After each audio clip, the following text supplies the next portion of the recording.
And now we're on to part 2 of this verb grammar review.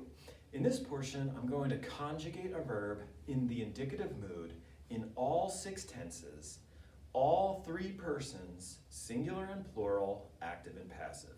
And so to set up how we're going to conjugate this, we're going to create a chart, and we'll divide it into the active side and the passive side. And then we're going to do the 6 tenses, and we do them in this order of present, imperfect, future, and then perfect, pluperfect, and future perfect. And I'll even cut a line between those.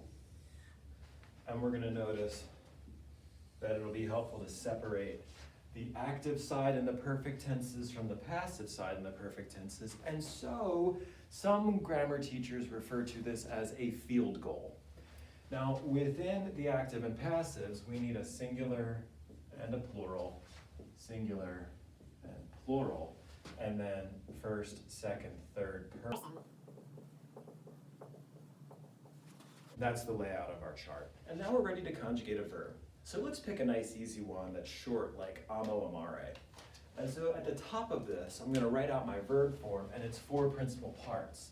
Amo, amare, amawi, amatus, These 4 principal parts, and almost all verbs have 4, give us the present singular indicative, the present infinitive in the active, the perfect indicative in the active, and the perfect passive participle. From these 4 principal parts, we can form all of the different verb forms. And I'm going to use some color coding today to help us understand what the parts of these verbs are.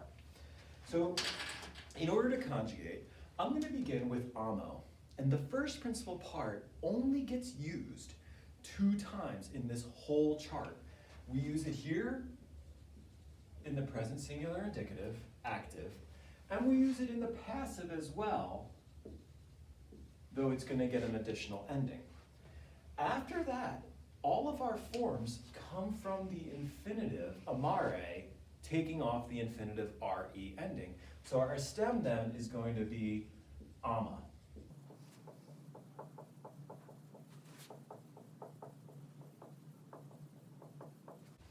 In the present tense, we'll simply add our present endings to that stem, and so we have o. On the passive side, and this one is a nice little song you can do, is especially if you rock back and forth, heel to toe, and we can go aristor, more, many, and tor. aristor, more, many, and tor. Now, Mr. Ken is much better about macrons than I am, but I can show you that they exist here, here, and here, here, here, and here. They go short in the third person. And we would translate these: I love, you love, he, she, it loves, we love, y'all love, they love, I am loved, you are loved, he, she, or it is loved, we are loved, y'all are loved, they are loved. And there's the difference of active and passive. Now, when we do the imperfect and future tenses, we're following the same pattern. And so now it's going to go chipmunk while I write in all of the steps.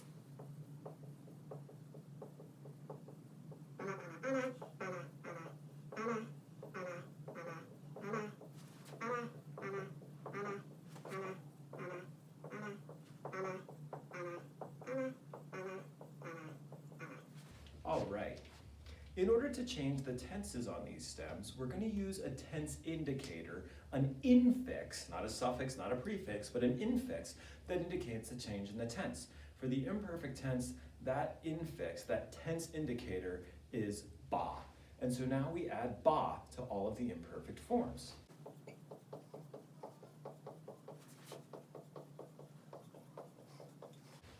Once we've got the imperfect tense, we just use the same set of endings to change the person and number.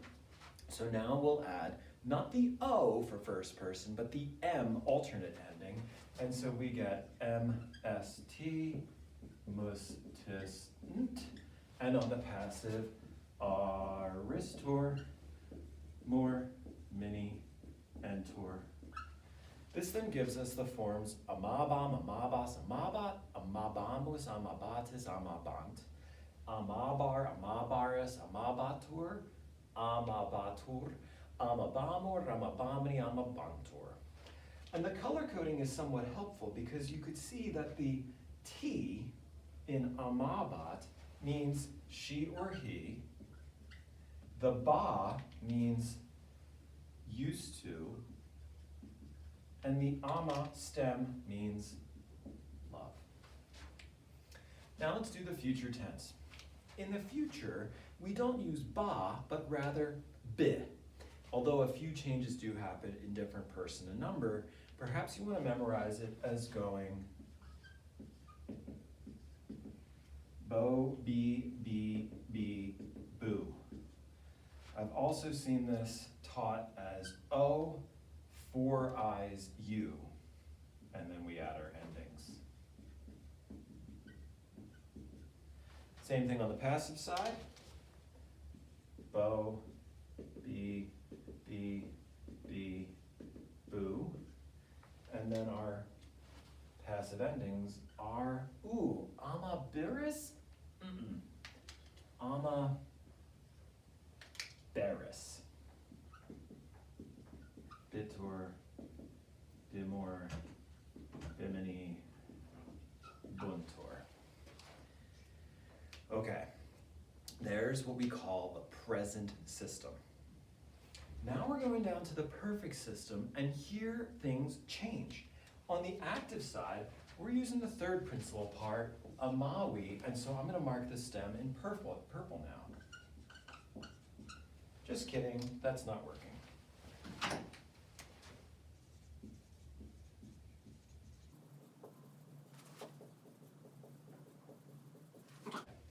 In the perfect tense then, our perfect tense endings are changed to isti, it, imus, istis, erunt. I always forget to accent that one. Remember, it's amawerunt. In the pluperfect and future, it's really quite similar. We continue to use the same stem.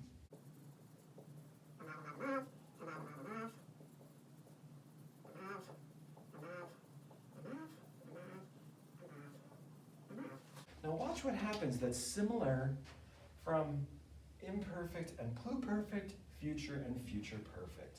The same way that we had this ah sound in the ba, we're going to use era sound in the pluperfect.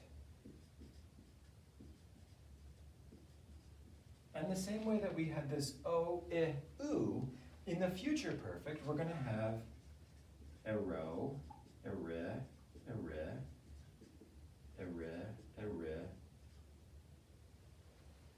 ooh, wait for it. With the ba, era, all we have to do is add our normal endings. MST, mus, tis, ut. And in the future, o. ST, mus, tis. Now, if we were to put unt, the future perfect would be the same as the perfect amawerunt, amawer. In this case, we're going to put int. I loved, you loved, he, she, it loved, we loved, you all loved, they loved.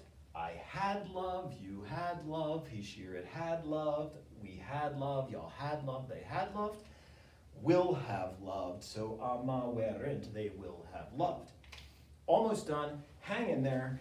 On to the fourth principal part now for our perfect passives, and we're going to use this stem down in here. And so we get amatus in the singular, could be feminine, amata, could be neuter, amatum. On the plural side, those endings will also change to plural. Us will change to e, a to I, and to a.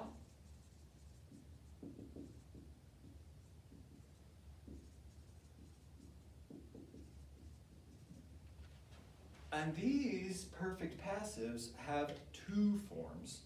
Now we just use the forms of the verb to be. Amatus, sum, est, and amati, sumus, estis, sunt. Watch how the endings amaweram come right over to amatus eram. Amaweras, amatus eras, amatus erat.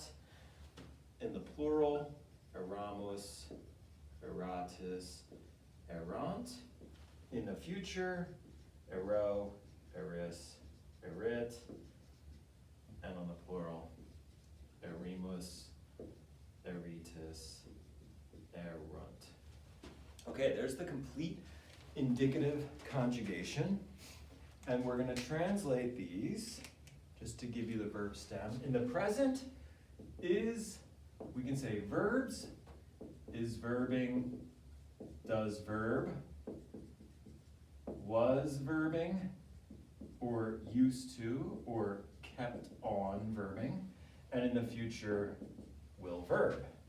Perfect tense we use has, have. Pluperfect we use had. And future perfect will have. It makes a special sense in these perfect tenses that you have future endings, ero, eris, erit, ero, eris, erit, plus a perfect stem makes future perfect. In the pluperfect tense, and pluperfect means more than perfect, we have a perfect stem plus another past tense verb, so it's more than perfect. Okay, you've got a parsing worksheet to practice with these. I hope this was enough to get you through and understand a little bit more clearly. Walete.